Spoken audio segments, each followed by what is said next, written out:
kinakailangan nila natin maisaayos para maibigay sa inyo, mga kapatid. Ano? Amen. Now, dito tayo sa mga nagpapatunay, mga kapatid, na ang Biblia ay totoo. How can we know that the Bible is true? Amen. Paano natin malalaman kung ang Biblia ito ba'y totoo o hindi?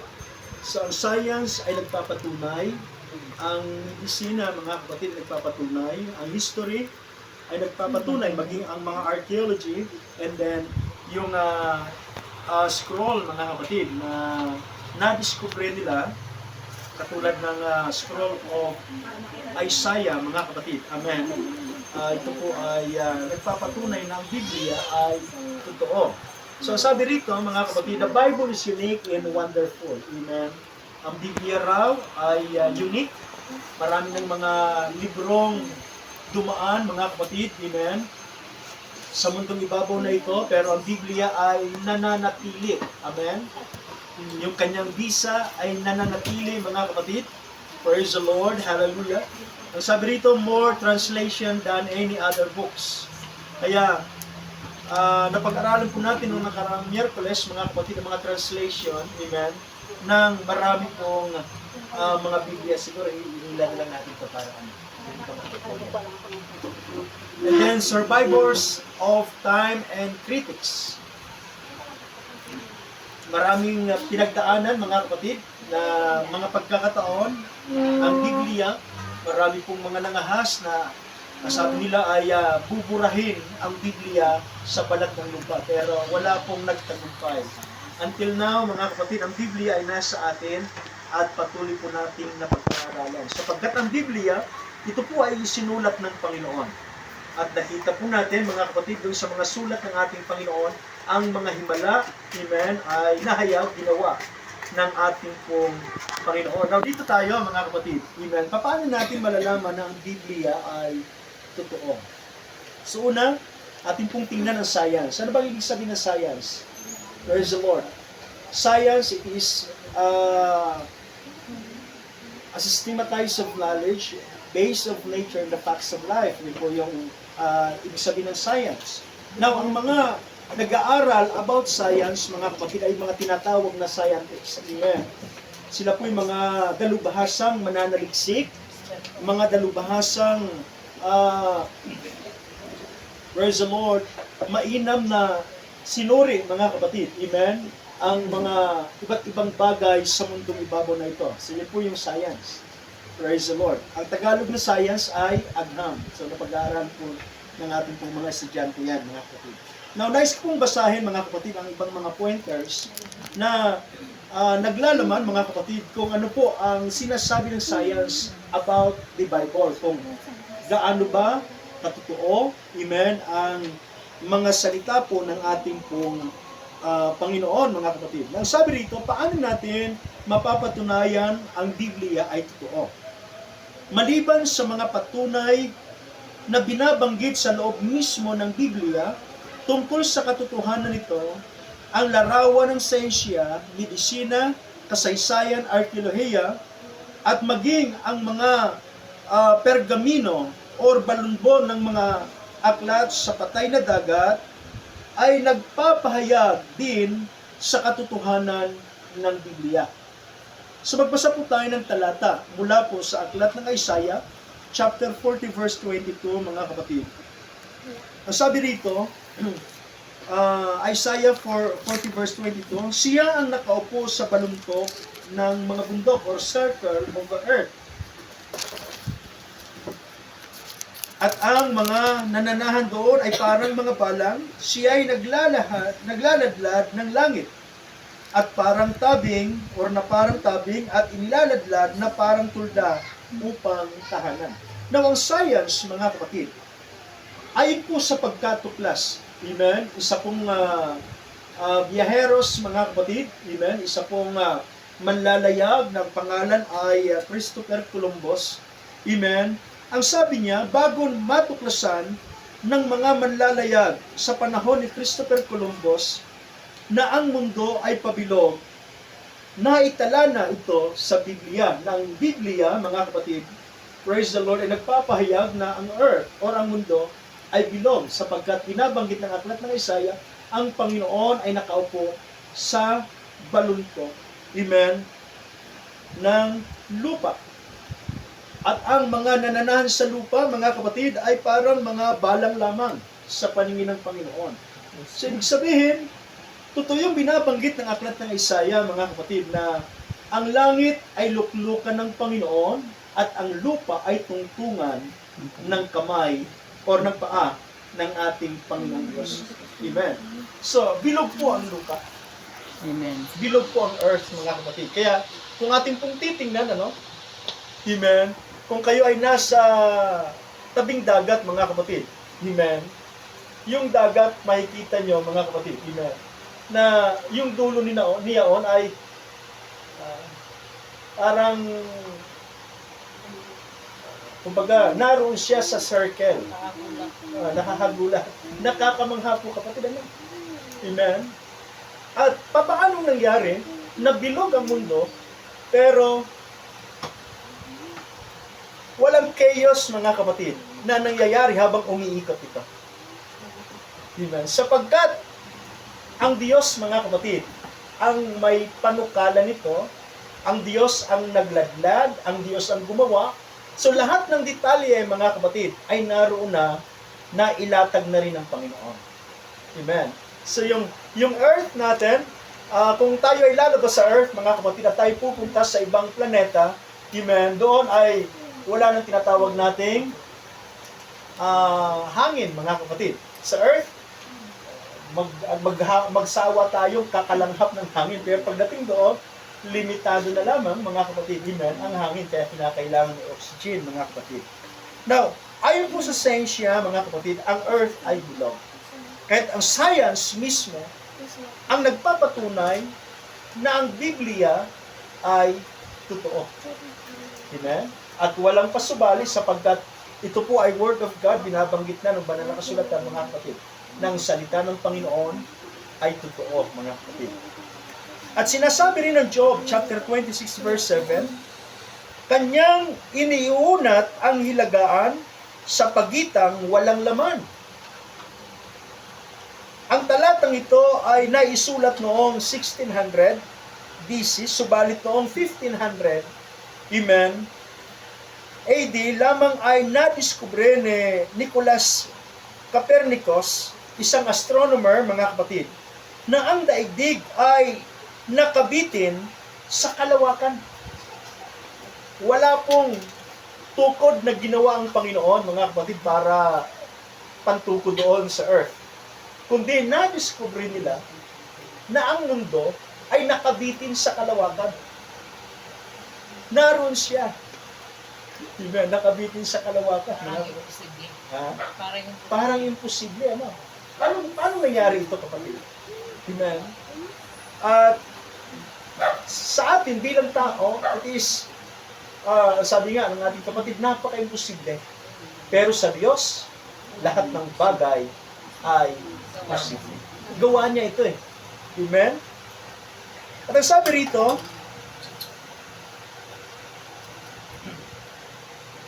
noong 1543, iminungkahi at ipinagpapalagay na tama si Copernicus na ang daigdig at iba pang mga planeta ay umiikot sa nakatigil na araw. Amen? At ang sabi pa ng mga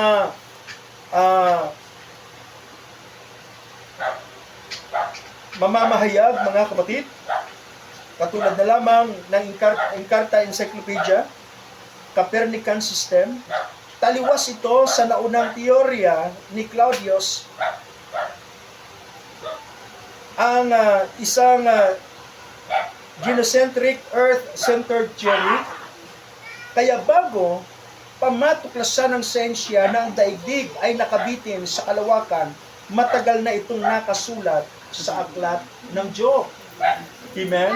Na walang iba ang salita rin ng ating Panginoon. Ulitin ko, ang sabi ni Job, kanyang iniiunat ang hilagaan sa pagitang walang laman at ibinibitin ang lupa sa wala.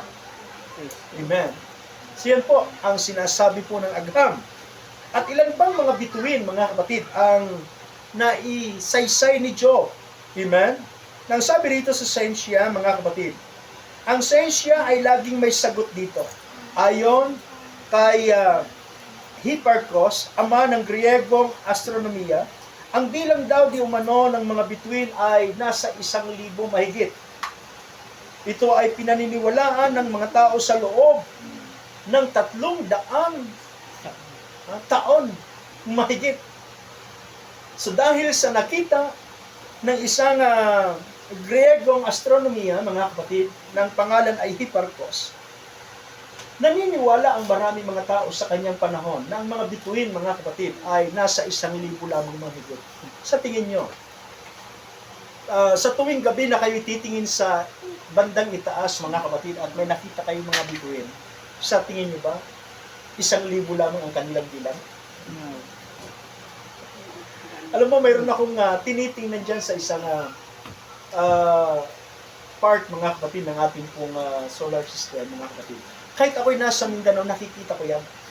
Pag kayo'y titingala, parang may nakita kayong bituin na hugis pabilog. At kung kayo nasa Mindanao, nakikita ko yan. Kahit ako rito sa Luzon, nakikita ko yan. Patunay, mga kapatid, na ang mundo natin ay bilog. Umiikot. Sa amin sa Mindanao, alas 5 ng umaga doon, sisikat ang araw, mga kapatid. Amen. At sa hapon naman, kung kayo ay nasa Manila Bay, mga kapatid, ang araw ay nakikita mo rin na lulubog. Kaya mayroong sunset and sunrise, mga kapatid, na tinatawag. So hindi po totoo, mga kapatid, amen, na ang bituin sa kalawakan ay nasa 1,080 lamang ang bilang. At nung nagawa, amen, ng mga dalubhasang mga taong ito, praise the Lord, ang tinatawag nating telescope. Yeah. Noong 1609, na miyembro ng isang mga scientist, mga kapatid, ang pangalan ay Galileo. Ang teleskopyo sa pamamagitan nito ay nalaman ng mga tao na di kayang bilangin ang mga nakakalat na mga bituin sa kalangitan. Amen. Nung nakita nila, nagawa ni Galileo, mga kapatid, yung telescope, na mga sila, na hindi lamang pala 1,000 mahigit ang mga bituin, kundi hindi mabilang. Nandun siya sa pakpak. Oo, naroon sa, kumbaga, nasa kalawakan yan eh. Amen? At meron ng tinatawag nating Milky Way galaxy, mga kapatid. Doon sa Milky Way, billions of stars ang mga naroon. So, walang katotohanan. Yung na-discover nila noon na higit 300 taon, mga kapatid, amen, na pinaniniwalaan ng marami mga taong ito na 1,000 lamang ang mga bituin sa langit. Pero nung na-discover nila na thousands, amen, hindi lamang thousands of billion, amen, quadrillion, quintillion, ano bang trillion, hindi lang milyon, mga kapatid, ang bilang ng mga bituin sa langit. Nang sabi rito, sa pagtaya ng mga astronomer, mahigit 100 bilyon ang bituin sa galaxy pa lamang natin. Sa galaxy pa lamang natin, nasa 100 bilyon na mahigit ang mga bituin. Di man alam ng kalkulasyon ito ng siyensya si Jeremiah, na isa sa aklat ng Biblia, mga kapatid, ay nagpapahayag na patungkol sa kalagayan ng mga bituin. Jeremiah chapter 33 in verse 22, kung paanong ang lahat ng natatanaw sa langit ay hindi mabibilang o matatakal man ang mga buhangin sa dagat, gayon ko pararamihin ang binhin David na aking lingkod at ang mga Levita na nagsisi pangasiwa sa akin. So sabi ni Jeremiah, mga kapatid, Lahat ng mga natatanaw natin sa kalangitan ay hindi mabibilang. Katulad na lamang, pagka ikay naroon sa dalampasigan, subukan yung dumakot ng buhangin. At subukan yung bilangin. Ang hirap kaya nun. Amen? Pero ang good news mo, Parang may something na sa utak. parang may something ano sa Pagtakin mo, mga kapatid, kukuha ka ng isang buhangin maliit, tapos tatabi mo, bibilangin mo. Kaya nga, siguro, pagka natapos mo yung isang dakot mong kinuha mula sa buhangin at natapos mong bilangin, May sayad ka na. may sayad ka na. So, hindi mabilang. Pero ang good news, mga kapatid, ang magiging lahi, praise the Lord,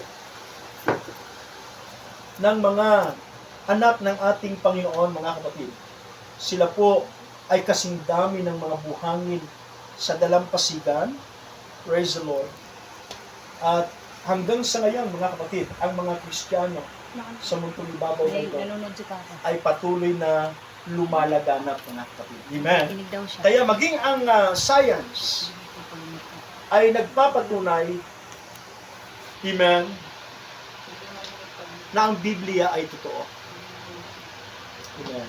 Nabasa natin yung dalawang aklat, Job and Jeremiah, mga kapatid, at marami pang mga aklat.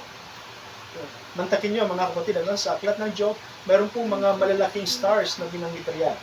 Hyades, Orions ang pangalan. Pero,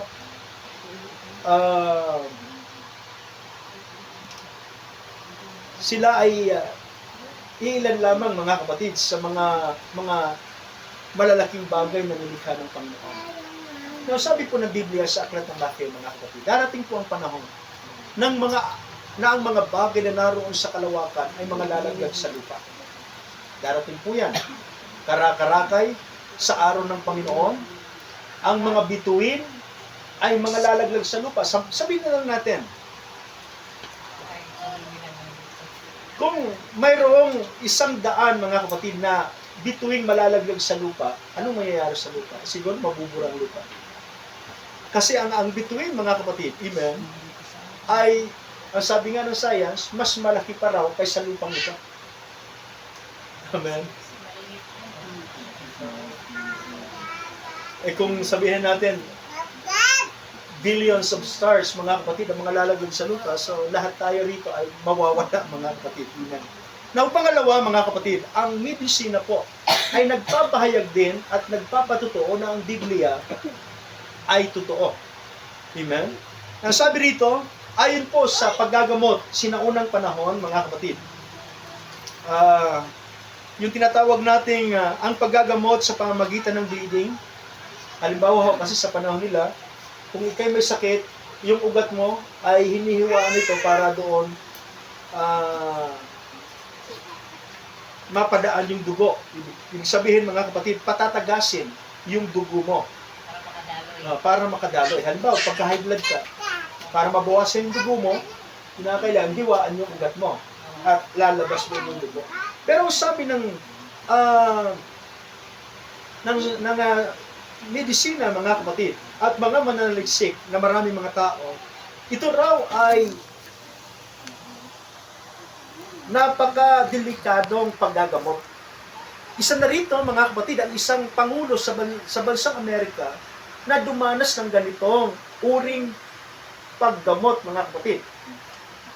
Akin pong babasahin, ang paggagamot sa pamamagitan ng bleeding or pagpapatagas ng dugo or paghiwa ng ugat at hinahayaang umagos ang dugo sa isang pasyente na pinaniniwalaan ng mga saunang manggagamot sa panahon ng ika-8 siglo or 18th century ay napapatunayang mapanganib ayon sa pag-aaral ng atonomiya o medisina.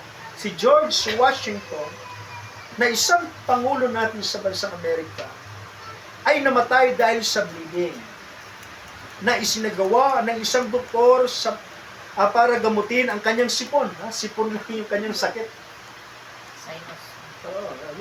Sabi natin, sinus, mga kapatid. Pero namatay siya. Bakit? Hiniwaan yung kanyang ugat at pinatagas yung dugo. So ito po ay napakadelikadong uring paggagamot, mga kapatid. Kaya siya'y namatay, simple lamang yung kanyang sakit. Dapat Joseph lang ang katapat nun. Maraming tubig, Puro ganun. Osiran ba ang tawag? Solmox. Sana nag-therapy na lang siya. Dapat ganun lang, hilot-hilot na lang ng ilong niya. Nila, parang ginawa nilang Experiment, mga kapatid. Pero, kasi nga ito yung kanilang nakasanayan sa kanilang panahon eh. Actually, mga kapatid, wala pa naman talagang mga dalubhasang mga kagamitan na tulad ngayon na pagka may sakit ka, ay nakikita agad. Katulad na lamang, mga kapatid, sa Singapore, isa sa doktor ng Pilipinas, kilala niyo siguro yan, sino yan? Tinamaan ng Willie Ong, si Doc Willie Ong. Sabi niya, kung sa Pilipinas ako nagpagamot, marahil patay na ako. Kasi maghihintay ka ng ilang araw, 1 linggo o 2 linggo. Pero pagdating sa Singapore, naasikaso agad. Ibig sabihin high-tech, mga kapatid, ang kanilang kagamitan doon. At tama lamang. Amen?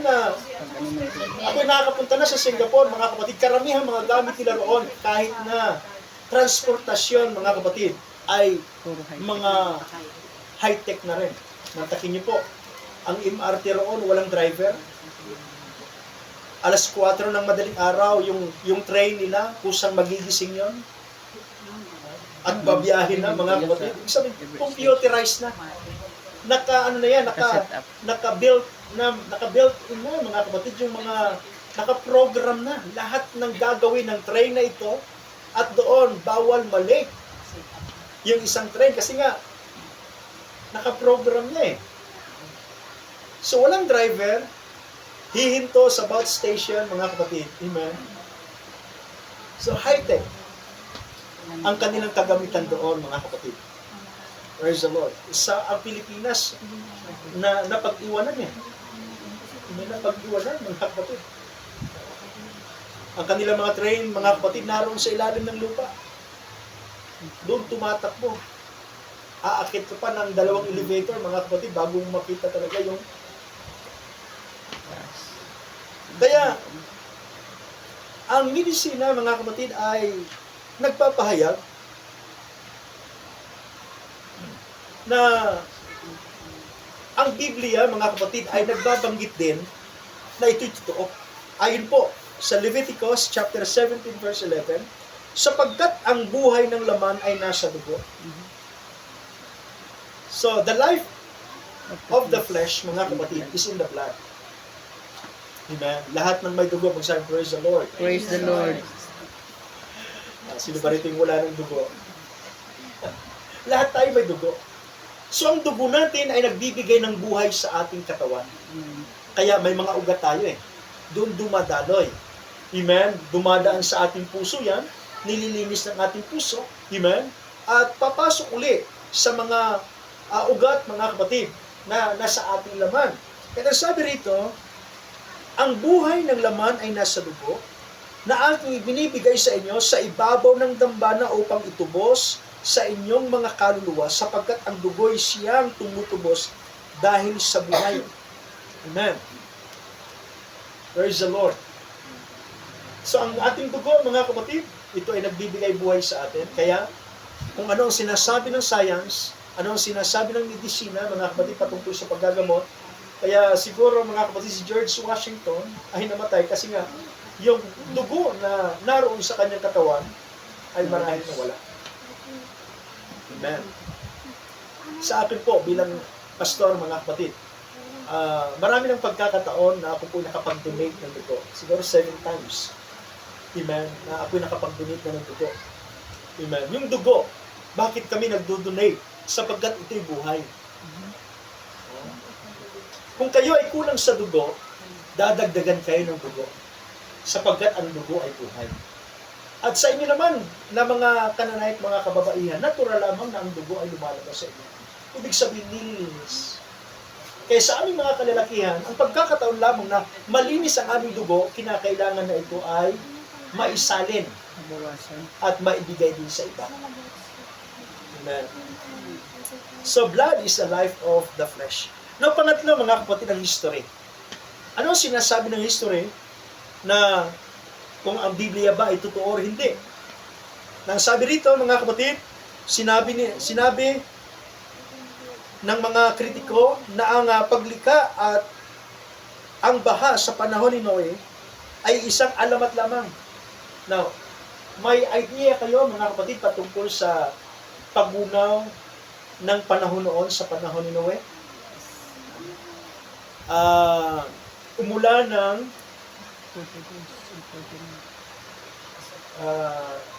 sa panahon po ni Lot yun, yung Sodom at Gomorrah. Sa panahon ni Noe, mga kapatid, amen, umulan ng ilang araw, 40 days and 40 nights. At ang daigdig, mga kapatid, ay natabunan ng tubig. So walang bundok na lumabas. Kasi nga lahat ay natakpan ng tubig. Ang sabi po ng science, maging ang Mount Everest na pinakamataas na bundok sa buong mundo na matatagpuan sa Nepal. Amen. Kung ipapatong mo ang Mount Mayon na pinakamataas na bundok sa bansang Pilipinas, hindi pa rin makikita, mga kapatid, ang dalawang bundok na ito na kanilang tuktok.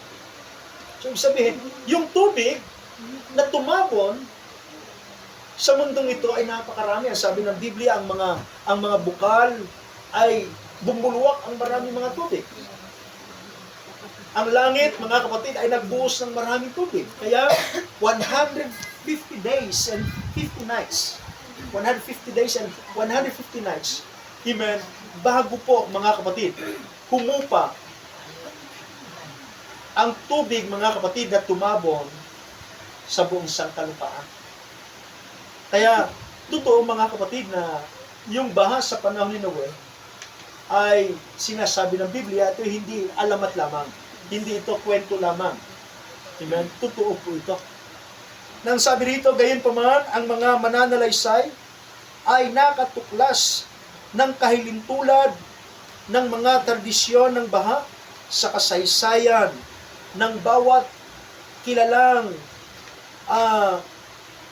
kabihasnan o sibilisasyon sa daigdig. Bawat tradisyon ay nagsasalarawan ng isang pangdaigdigang pagkawasak sa sangkatauhan sa pamamagitan ng tubig. At ang bangkang inilaan ay isang kaparaanan para makatakas sila Noe. Amen? Yung ark na pinagawa ng Panginoon sa kanya sa loob ng 100 taon. Napakatagal. Gagawa ka ng bangka, mahigit 100 taon gagawin mo. Grabe, ano? Hindi po nawasak yon sa panahon ng baha. At hanggang sa ito ay dumaong, mga kapatid, sa Mount Ararat. Hindi po sa Mount Arayat, sa Mount Ararat, sa Turkey, mga kapatid. Doon po nila, amen, ayon po sa mga mananaliksik doon nila na-discover, mga kapatid. Amen, na mayroon po isang lugar doon na hugis barko, mga kapatid. Amen. Kaya sila'y naniniwala na ang ark, mga kapatid, na ginawa ni Noe ay naroon. Amen. Sabi nga ng iba, naroon daw sa ibabaw ng bundok Ararat. Hindi, nasa ano naman po yan, nasa paanan. Wala po sa bundok Ararat, kundi nasa paanan, mga kapatid. Okay. Now, ikatlo, mga kapatid, archaeology, mga kapatid. Amen. Meron pong isang binanggit dito, mga kapatid, na isang lugar na tirahan po ni Abraham, ang or ang tinatawag natin Caldea. Ang tirahang bayan ni Abraham ay natuklasan sa timog na bahagi ng Mesopotamia, mga 140 ang milya timog silangan ng dating kinalalagyan ng Babylonia at mga 150 milya hanggang sa hilagang kanlur ng Persian Gulf. Amen. Ang talaan ng sinaunang Roma tungkol sa regular na pagpapatala ng buwis at ng census ay ginawa sa bawat ika-14 na taon ay natuklasan din ng mga archaeology, amen, katulad ni John Elder, na yung lugar na yaon, mga kapatid, ay kanilang nadiskubre kung saan naroon, mga kapatid, yung bayan ni Abraham na tinatawag nating Or, and then Caldeo, mga kapatid. Kung ating pong titingnan sa aklat ng Genesis, mga kapatid, binanggit na ang mga lugar na ito. Kaya even the archaeology, mga kapatid, ay naniniwala na ang bawat lugar, amen, na naitala sa Biblia ay patuloy na umiiral hanggang sa panahon natin ngayon. Katulad na lamang ng Israel. Ang Israel, mga kapatid, ay naging isang ganap na bansa noong 1900, mga kapatid. I think year 1914. April 14, April 13 hanggang 15, mga kapatid. Doon po sila naging ganap na isang bansa. Pero sa kanilang pinagdaan ng panahon, sa panahon ng Genesis, sa panahon ni Jacob, na ang Israel ay tinawag, amen, na isang bayan ng Diyos, mga kapatid, doon palang umiiral na sila. Hanggang sa panahon natin ngayon, ang bansang Israel ay umiiral. Yung kinuha na ng yung religion ng Iglesia dyan kinuha, 1914. Actually, yung Iglesia ni Cristo, mga kapatid, Historic. ang foundation ng kanilang church ay 1914. Yes. Sa panguna ni Felix Manalo. And then, year 1939, mga kapatid, napalitan siya ng kanyang anak.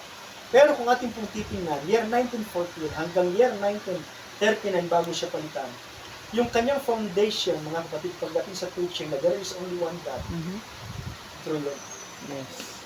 na si Kristo ay Diyos. Pero dahil sa sabihin natin, dahil sa persecution na ginagawa ng maraming mga tao sa church. Kasi nga sa kanilang panahon, binabato ang mga mangangaral. Yes. Pinapatay, pinahihirapan. Kaya, lalo na, pag ikaw ay teachers, naniniwala, believers in one God, mga kapatid, amen, grabe ang persecution sa iyo. Kaya siguro, mga kapatid, ayaw kong kumbaga saklawan na yung kanilang pananaw at paniniwala, no? Amen. Kasi nga bawat iglesia ngayon ay meron pong kanya-kanyang paniniwala. Basta ang mahalaga, amen, yung personal na relationship mo sa Kanya ay tumpak, tama, mga kapatid. Kasi ang relihiyon, hindi ito makapagliligtas sa iyo. Yes. Religion is, kumbaga, hindi makapagliligtas sa iyan. Yung relasyon mo sa Panginoon makapagliligtas sa iyo. Ikaw may napabilang sa isang malaking relihiyon, pero kung ang gawa mo naman ay hindi mabuti, mga kapatid, useless pa rin yan. Kaya ikaw mismo, work your own salvation. Amen. There are so many denomination, mga kapatid, sa mundo ito. 4,000 denomination. Mayroon sa mundo ito. So, bawat denomination mayroong kanya-kanyang pangalan yan. So, ibig sabihin pangalan para magiging isang ganap ka, amen, at valid, mga kapatid, ang kinakaaniban mong relihiyon, so dapat ito'y nakarehistro. Pero sa bawat paniniwala ng kanya-kanyang relihiyon, doon po nakasalalay, mga kapatid, amen, ang kaligtasan ng isang tao. Amen? Kaya, siguro, mga kapatid, maglingkod na lang tayo ng tapat sa Panginoon at huwag nang pakialaman kung ano yung pananaw ang mayroon ng isa. Pero ang mahalaga, lahat naman tayo, mga kapatid, may chance na i-share ang Word of God. Pero kung ikaw ay makikipagtalastasan, makikipagdebate, mga kapatid, at sa pamamagitan ng debate, doon lamang, siyempre, ang ano rito, mga kapatid, yung espiritu. Minsan, sa debate, doon lumalabas ang espiritu na hindi maganda eh. Yeah? Tama? Kaya, ang mas mainam na lang, mga kapatid, ay ipangaral ang Word of God. So, lahat naman tayo, welcome pagdating sa pakikinig ng Word of God. So, sabi ng Biblia, mapalad ang tao na nakikinig ng mga salita ng Panginoon. Kaya, ang bawat isa po sa atin na narito ngayon, alam ko na kayo po ay mayroong kanya-kanyang kinakaanibang relihiyon. Ayoko pong, kumbaga, dalhin sa inyo ang aming religion. Ang dala-dala ko ngayon sa inyo ay ang Word of God. Kaya pinabasa natin ang Biblia. Amen. Amen. Praise the Lord. Now, ika-5 mga kapatid, yung scroll na tinatawag, balunbon sa patay na dagat. Amen. Ano ba yung balunbon sa patay na dagat? Mga na-discover nila, mga kapatid, na mga libro, mga sulat ng mga propeta. Amen. Na nasumpungan ng mga tao, mga kapatid, katulad na lamang ng isang kwentong ito, na isang shepherd boy, mga kapatid, habang siya nagpapastol ng kanyang mga tupa, natuklasan ng mga pergamino or balunbon sa mga kuwebang malapit sa patay na dagat, na dalawang Boudin shepherd noong 1947. So meron silang na-discover na isang aklat noong year 1947 ay naging malaking kayamanan sa kasaysayan ng arkeolohiya, na tinatayang ang mga balumbong ito ay nagkakaedad ng halos 1,900 taon. Ibig sabihin, 1,900 years. Amen. Ang edad, mga kapatid, ng balumbon na ito. Ito ay pinaniniwalaan na kinopya ng mga Isenses, isang sekta ng mga Hudyo na nagtago at nanirahan dito bago sa panahon ni Kristo.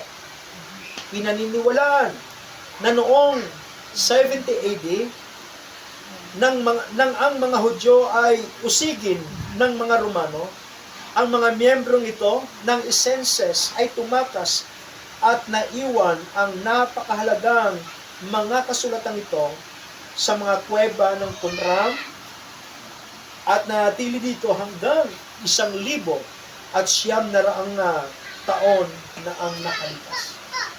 Now, ano yung aklat na kanilang nasumpungan na natili doon sa kuweba sa loob ng 1,900 taon? Ito po, mga kapatid, ay mga bahagi ng mga sulat ng Biblia sa Lumang Tipan. If I'm not mistaken, mga kapatid, karamihan dito ay mula, mga kapatid, sa sulat ni Propeta Isaiah. Kaya ang Dead Sea Scroll, mga kapatid, ay totoo. Kaya ang sabi rito, how can we know that the Bible is true? So yung 5 bagay na ito, science, medicine, history, archaeology, and then yung scroll, mga kapatid, amen, ay nagpapatunay na ang Biblia ay totoo. Tayo ba'y naniniwala na ang Biblia, mga kapatid, ay totoo? Amen. Kasi kung hindi totoo, nagsasayang na lang kayo ng oras dito, di ba? Kung hindi totoo ang Biblia, pagka may mag-i-invite sa atin, huwag na tayo makikinig kasi nga, hindi naman tayo naniniwala. Pero bakit kayo narito? Nakikinig. Kasi nga, naniniwala kayo na totoo ang Biblia. At ang Biblia ang siyang magliligtas sa inyo. Amen? Ang Biblia, mga kapatid, sabi ko nga sa inyo sabi rito, mga kapatid, unique and wonderful. Marami ng mga taong nagnanais na burahin ang Biblia sa mundo, pero hindi sila nagtagumpay. Amen. Kaya si David, sabi ni David, ang mga salita mo, Panginoon, ay nilagay ko sa aking mga puso, sa aking puso upang ako huwag magkasala laban sa iyo. Amen. Kaya mas mainam, mga kapatid, na basahin natin ang Biblia. Katulad ng ginagawa ko everyday, nagbabasa ako ng 3 chapter, amen, ng Biblia. So nasa 1 buwan at 8 araw na ako. Ibig sabihin 38 days na ako, mga kapatid, na nagbabasa ng bagong tipan. So sinisikap ko mga kapatid na sa loob ng 70 days ay matapos kong basahin mga kapatid ang buong New Testament from Matthew hanggang sa Revelation. Amen. Now, nais kong pagdaanan natin ito mga kapatid. Saglit lamang ito. Ano? At kung kayo po'y may tanong mga kapatid, maaari kayong magtanong. Maaari nyo akong i-interrupt. Kung kayo po ay may mga tanong mga kapatid. So, prophecy says it's true. So, mayroon pong tinatawag nating famine, pestilence, earthquakes. Matthew chapter 24 and verse 7, mga kapatid, katulad ng natin pong nabanggit sa inyo kanina, magkakaroon ng kagutom, magkakaroon ng tinatawag nating kahirapan, magkakaroon ng tinatawag nating lindol. In Luke chapter 21 verse 11, amen. And then wars and rumors of wars. Digmaan, bansa laban sa bansa. Lalo na sa panahon natin ngayon. Ang bansang Israel, di ba? Ilang missiles, mga kapatid, ang pinalipad ng Iran sa Israel. Nasa higit kumulang 200. Nung mga nakaraang taon, 300 mahigit. Pero na-intercept nila. Amen? Kasi kung ang Israel ay hindi po protektado ng Panginoon, hindi po ito, kumbaga, mahal ng Panginoon, hindi ito bayan ng Lord, matagal ng burado yan eh. Mantakin mo, 200 missiles. Sabi nga, doon sa mga nabasa ko, nakita ko rin sa Facebook, yung laki ng isang missiles, mga kapatid, ay 2 drum ang sukat nito. Yung mga warheads pa noon, pagka sumabog yun, mga kapatid, ay baka isang missiles lang babagsak dito sa lugar natin. Wala nang gaya. Lahat ng mga bahay rito, mga kapatid, mapupulbo siguro, sa sobrang lakas. Amen. Darating ang araw, lahat ng mga gawa ng tao ay gagamitin nila. Mga sandatang pandigma ay gagamitin nila, mga kapatid, para, amen, sa tinatawag nating digmaan, mga kapatid. Witchcraft. So, mayroong witchcraft, mga defensive aircrafts, mga sandatang pandigma, mga kapatid, sa ngayon ay napakalakas. Yung 7th mga kapatid ng US, mga carrier nila, na ang isang barko, mga kapatid, ang loob niyaon ay mga malalakas na armas. Amen. So, false Christ and cults, mga kapatid. And then, 666. Ano yung 666? Mark of the beast. Umiiral na ito ngayon. Sabi nga ng aklat ng Revelation, here is wisdom, let him that hath understanding count the number of the beast. For it is a number of men, and his number is 600, threescore, and 666. Ito ay nilalagay sa noo. Kaya, sabi nga ng mga mayayamang monarch, and then mga oligarchs, mga kapatid, magiging cashless na. In the future. Ang darating na panahon, wala ka nang dadalhin pera, card na lang, tatap mo na lang yung kung anong mayroon kang card, mga kapatid, lalabas na rin yung halaga ng yung pinabili. Kaya darating ang araw, yung pera magiging walang halaga yan eh. Ni magyang ginto, mga kapatid, sapagkat lahat ng bagay ay nasa isang maliit na aparato na lamang na tinatawag natin microchip. Ang ganda mo! At ito, mga kapatid, ang paraan ni Satanas or Antichrist, na pagka ito ay dumating, binigay sa inyo, ang nakakalungkot, mga kapatid, pagka tayo magkakaroon ng ganon, I'm sorry to tell you, mga kapatid, wala ng kaligtasang matatanggapan ka. Amen.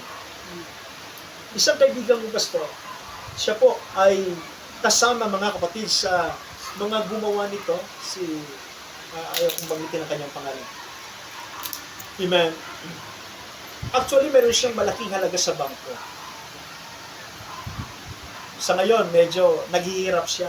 Pero kung mawi-withdraw niya yung pera niya sa bangko, na billion ang amount, mga kapatid. instant mayaman siya. Sinubukan niya ang Ibrahim. Na-detect siya ngayon. Na-detect siya.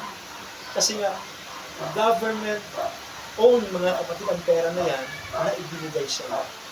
O ikaw takas at naging Kristiyano ka, so hindi mo na ginagawa yung mga, ikaw kasi nakakaalam yung mga bagay, mga kapatid, kung paano nila ginawa.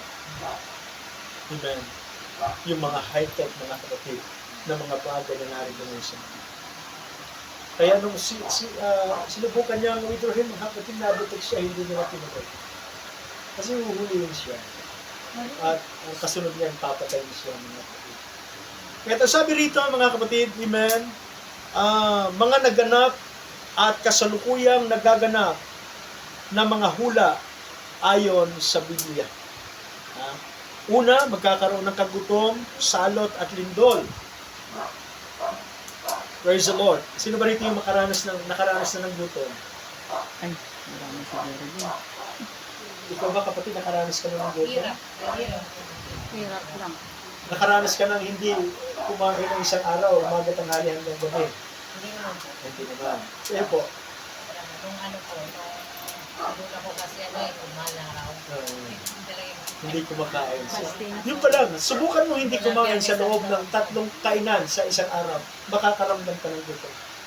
Eh kung sabihin natin 1 linggo, 2 linggo, 1 buwan nang walang kain-kain. Why? So sa Bisaya pa, ambot na lang. Yeah? Tubig mo.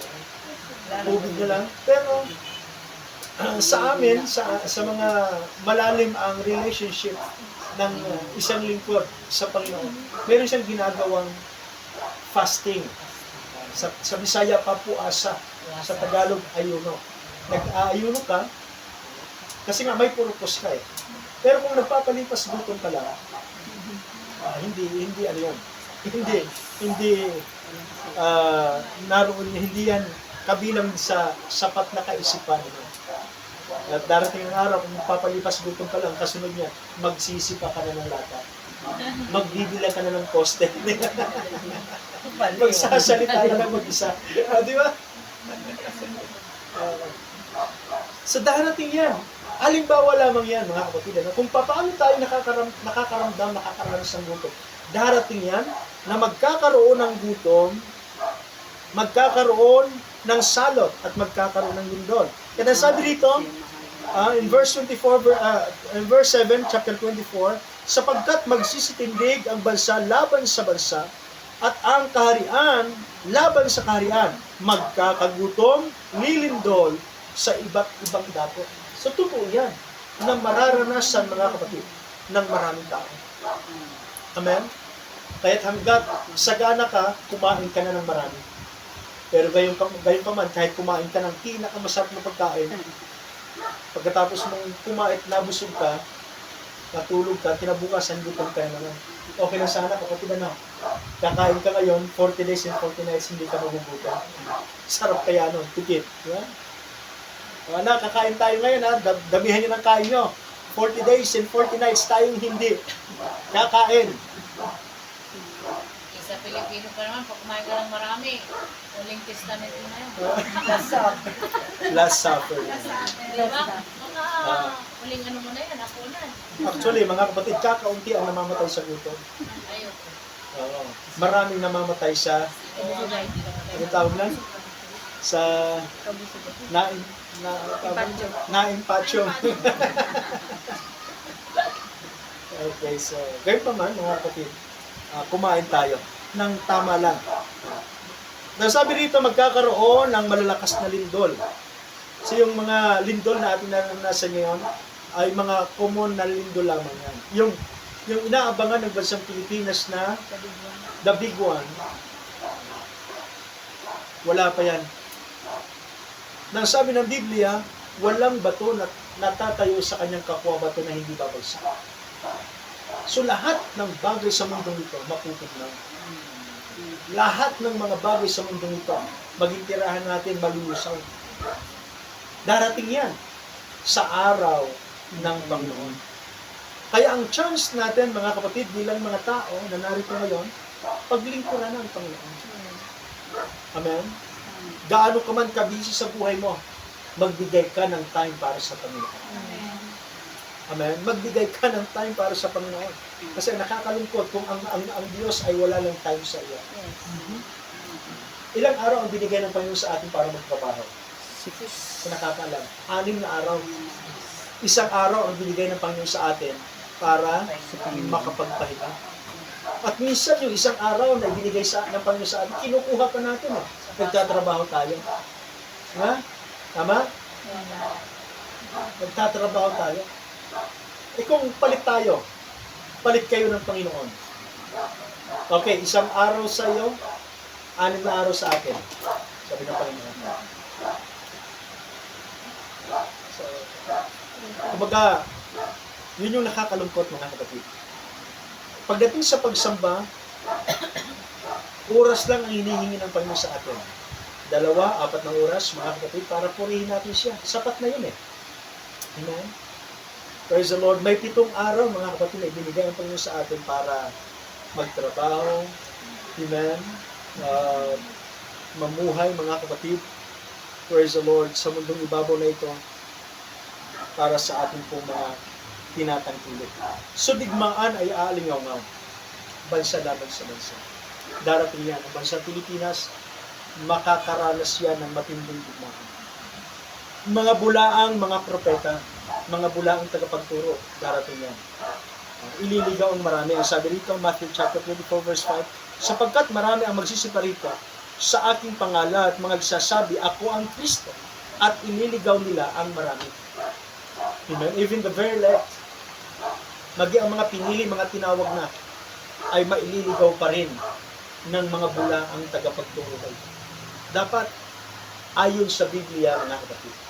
Amen?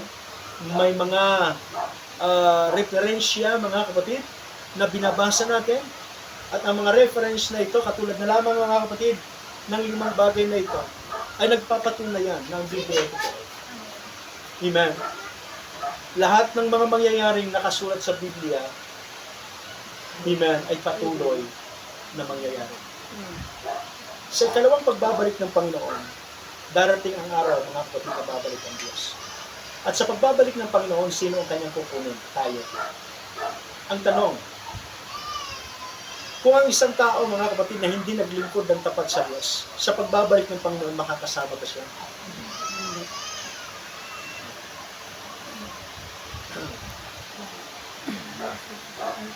So, tagilid, mga kapatid, ano? Ang kanyang situation, kung siya ba'y makakasama. Kaya ang paglilingkod sa Panginoon, dapat may katapatan, may tapat ka na sumusunod sa kalooban nila. Amen. Praise the Lord. At gusto ko, mga kapatid, maging ako man tayong lahat na sa pagbabalik ng Panginoon ay makakasama tayo. Kasi ang chance natin bilang mga hipil ay yun lamang rapture. Hindi po tayo katulad ng mga Hudyo. Amen. Ang mga Hudyo, mga kapatid, may chance na bibigyan pa sa kanila. Tayo ang mga hipil. Kung hindi tayo makakasama sa kalawang pagbabalik ng Panginoon, yung salitang sorry na lang, yun po ay mangyayari naman. Amen. Kaya ang chance natin hanggat may pagkakataon, may panahon pa tayo, maglingkod na tayong may katapatan sa Panginoon. Hindi natin alam kung kailan darating ang kamatayan. Si kapatid, mayroon ka na bang appointment sa Diyos? Kasulatan na, Lord, ganitong taon na ka mamamatay. Mayroon na ba? Ang kasunduan niyo ng Panginoon ay 150 years. 150 years. Kaya nga,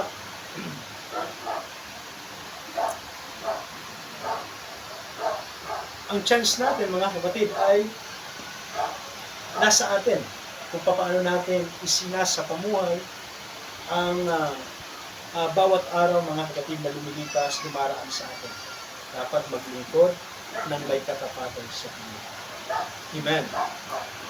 Ang kamatayan ito hindi pananakot, pero ito'y totoo na darating. Hindi natin alam na bukas isa sa atin ay wala na rito.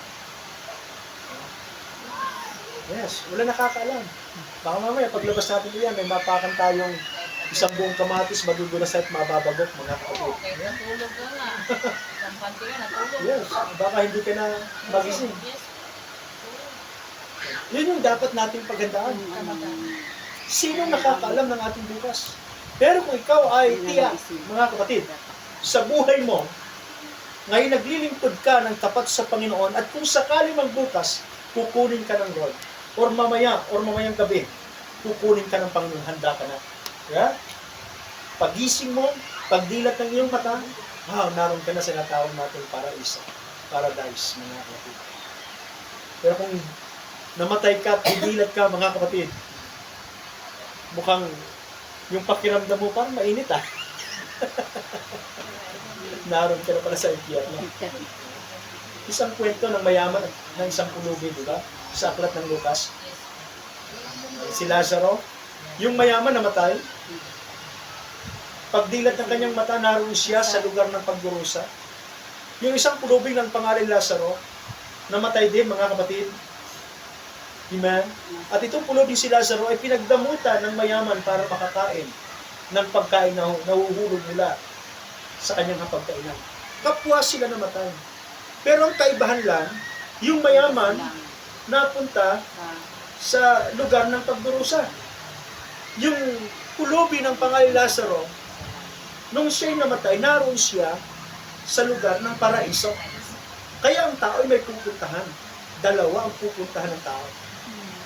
Walang pagitan, sapagkat ang pagitan ng paradise, and then yung tinatawag nating torment area, mga kapatid, ay isang napakalalim na bangin na kung ang sino mang naroon sa paraiso ay hindi maaring makaparoon sa lugar ng pagdurusa. At kung ang sino mang naroon sa pagdurusa, hindi maaring pumaroon sa lugar ng paraiso. Amen. Kaya sabi ng mayaman, Amang Abraham, maaring bang subuhin si Lazaro sa lupa?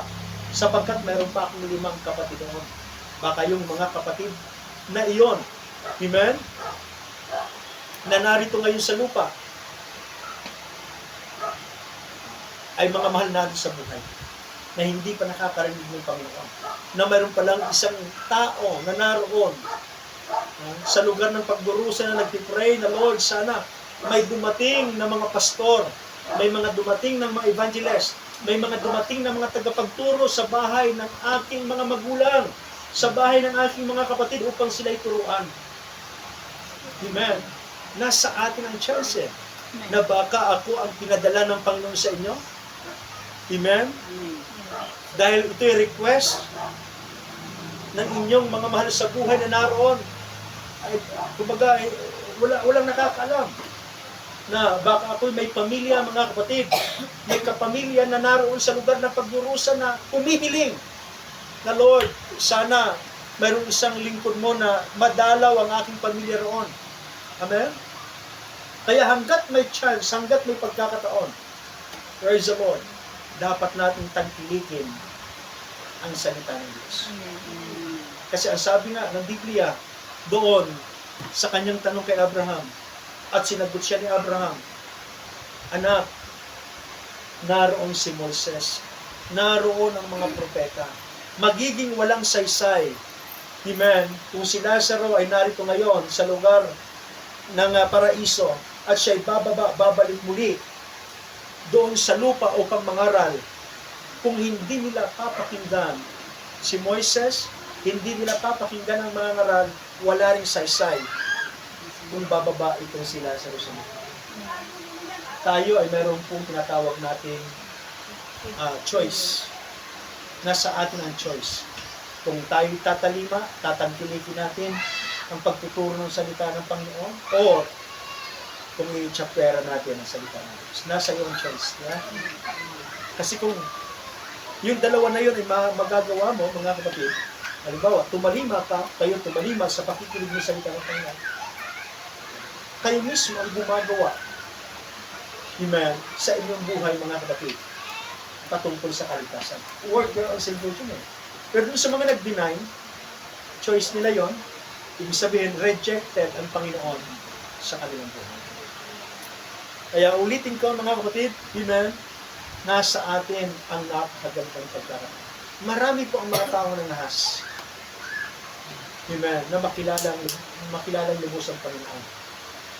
Praise the Lord.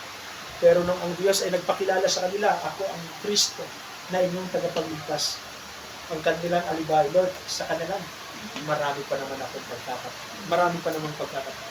Praise Kung God. yung tanong na baka bukas ay huli ninyo. Hallelujah.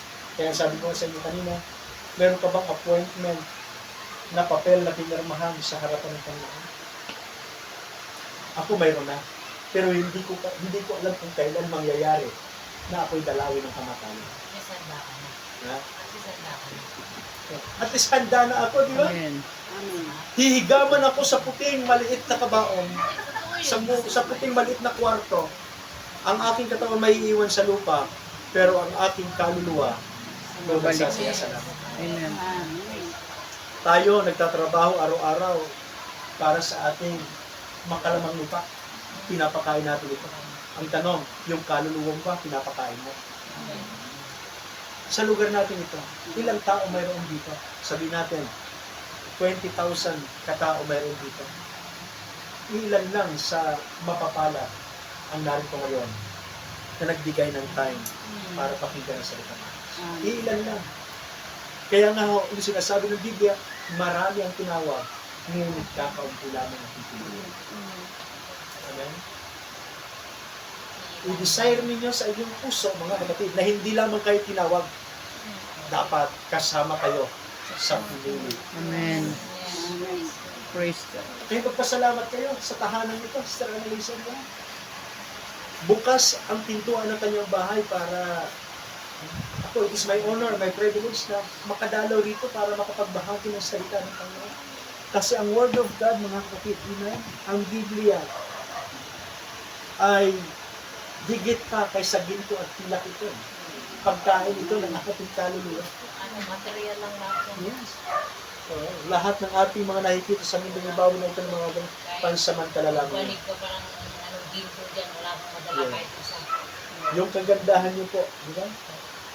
Yung kagwapuhan mo, kapatid, pansamantala, lilipas yan. Mawawala lahat. Pero yung kaluluwa mo, ito yung dapat natin paghandaan. Praise the Lord. Palakpakan natin ang ating Panginoon. Praise God. Meron ba kayong tanong, mga kapatid, patungkol sa ating pag-aralan ngayon? About how can we know that the Bible is true, mga kapatid, and then yung mga prophecies na darating, mga sako ng darating, mga kapatid, inan sa mundo ito. Praise the Lord. May tanong kayo? Huwag naman po. Mangyayari talaga yun. Pero, yung pagdarating. Mangyayari talaga yun. Bahala na